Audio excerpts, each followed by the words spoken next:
A Sisterly Christmas is a pretty good film. This was released in 2021. It was directed by Jerry LaMothe, written by Angela Burt-Murray and Marium Myika.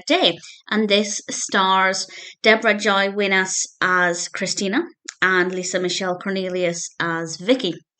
And the sisters are sent by their aunt to go on a holiday because she thinks they need to bond more as sisters. And they get into it pretty quickly. Once they're there, there's a Christmas themed competition at the hotel they're staying at, and they really throw themselves into it, and everything is going really well.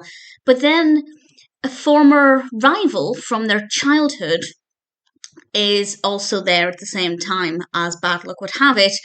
And their emotions start to get a little bit mixed, and it starts to make them think about things in their past, and obviously makes them question their current situation and where their future is heading. And we also have a little bit of romance thrown in there as well. There's a lot going on. There's a lot of things happening in this, but it doesn't feel too busy. It doesn't feel like they're trying too hard to make it about too many different things.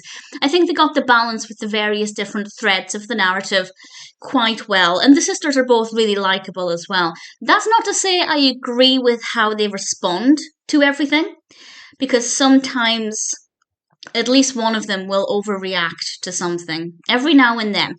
So they're not perfect individuals, but it helps to show that they're human, and the way they respond to things are very much driven by their emotions. And they miss their mother, and they're still grieving, of course, because that never really goes away.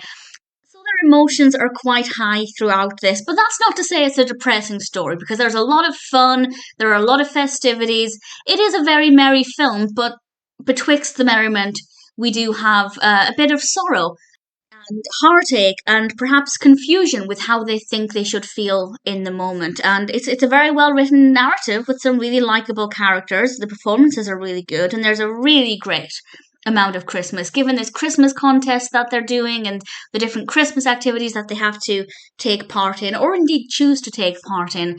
Definitely helps to keep it feeling quite merry and positive. But again, we do have moments where it's a little bit deeper and a little bit more meaningful. I really liked it. There's nothing about it that didn't work. Nothing I think should have been done differently. A Sisterly Christmas is a pretty enjoyable film. Not completely predictable either, which is always quite nice. And if you haven't seen it and you're looking for a Christmas film, then I'd say A Sisterly Christmas is worth checking out.